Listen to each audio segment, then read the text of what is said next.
आज हम लोग पढ़ेंगे एनेपिताफ। एनेपिताफ जो है वाल्टर डेलामियर के द्वारा लिखा गया है। और एपिताफ शब्द जो है ये जो है जनरली जो है किसी टर्म यानी कब्र पे लिखे गए जो लेख होते हैं उसके लिए यूज़ किया जाता है। पहला जो आपका इंट्रोडक्शन है हम लोग पढ़ेंगे वाल्टर डेलामियर 1873 टू 1956। 1873 में इनका जन्म हुआ और 1956 में ये इनकी मृत्यु हो जाती है। Was burn in the village of Carlton in Kent. Kent शहर के कार्ल्टन गांव में इनका जन्म होता है। कहाँ पे? केंट शहर के कार्ल्टन गांव में जन्म होता है। इंग्लैंड, और देश कौन सा? इंग्लैंड। इंग्लैंड के केंट शहर के कार्ल्टन गांव में इनका जन्म होता है। He lost his father at the age of 4 and had to move with his family to London. He lost his father. वह जो है अपने पिता को खो दिए। इनके मतलब उनके पिता की मृत्यु हो गई at the age of 4। उनके पिता की मृत्यु जो है उनके उम्र के 4 वर्ष की अवस्था में हो गई थी। कितने वर्ष की अवस्था में? यहाँ पे लिखा है at the 4 है ना, at the age of 4 and had to move। और उन्हें मतलब हैड टू मूव का मतलब उन्हें जाना पड़ा, ज़बरदस्ती जाना पड़ा या फिर मजबूरी वश जाना पड़ा। With his family to London. वह जो है उन्हें मजबूरन जो है कहाँ जाना पड़ा? लंदन जाना पड़ा। फिर हमने क्या देखा कि उनके पिता की मृत्यु जो है 4 वर्ष की अवस्था में, जब वो 4 वर्ष के थे तो उनके पिता की मृत्यु हो जाती है और इस कारण जो है उन्हें कहाँ जाना पड़ा? लंदन जाना पड़ा। कहाँ पे? लंदन जाना पड़ा। अगला कह रहा है he is known for his sensitive concern with the worlds of children and the world of the supernatural।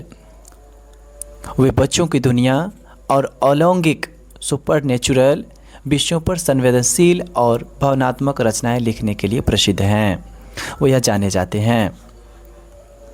फिर कह रहा है his songs for children and peacock pie depict world of dreams। कह रहा है कि उनका सॉन्ग्स फॉर चिल्ड्रन और पिकक पाई जो है वो दुनिया के सपनों, वो सुंदर दुनिया के चित्रण करती है। उनका सॉन्ग्स फॉर चिल्ड्रन और पिकक पाई जो है वो सपनों की दुनिया का सुंदर चित्रण करती है।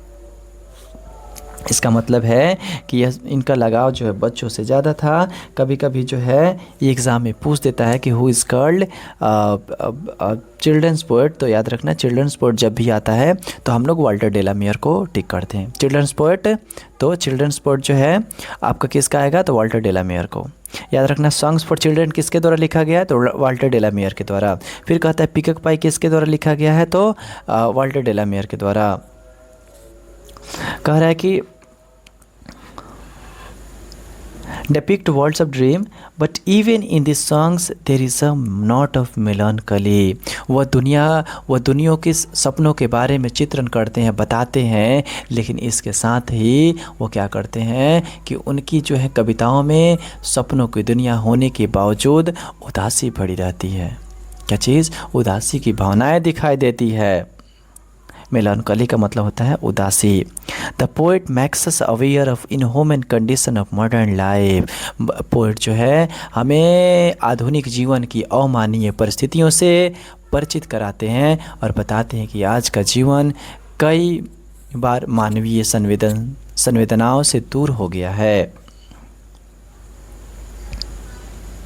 Inhuman modern life he showed his genius by awakening fresh interest in old themes. वह जो है पुराने चीज़ों, उनकी जो सोच है पुराने चीज़ें हैं उनमें वो काफ़ी इंटरेस्ट रखते हैं और नई ज़माने से हमें अवगत कराते हैं, हमें जागरूक करते हैं। Queen Elizabeth second honoured him with the order of merit in 1953। जो इंग्लैंड की महारानी थी क्वीन एलिजाबेथ सेकेंड, उन्होंने उसे क्या दिया? वाल्टर डेलामियर को ऑर्डर ऑफ मेरिट से सम्मानित किया। किसे? ऑर्डर ऑफ मेरिट से। कब सम्मानित किया? तो 1953 में। He was awarded with order of merit in the year 1953, है कि ना, बाय क्वीन एलिजाबेथ सेकेंड। याद रखना एग्ज़ाम में पूछता है कि who received order of merit. तो याद रखना ऑर्डर ऑफ मेरिट से किसे सम्मानित किया गया? तो वाल्टर डेलामियर को। कब? तो 1953 में। किसके द्वारा? तो क्वीन एलिजाबेथ सेकेंड के द्वारा। अब हम लोग पढ़ते हैं, पहला स्टेंजा में आते हैं।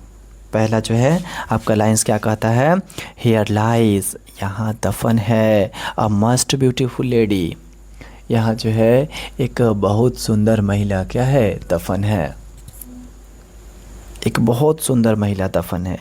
यहाँ पे light of a step and heart was see, वह महिला क्या थी, बहुत घुमक्कड़ थी। यहाँ पे light of a step and heart का मतलब होगा घुमक्कड़, आवारा।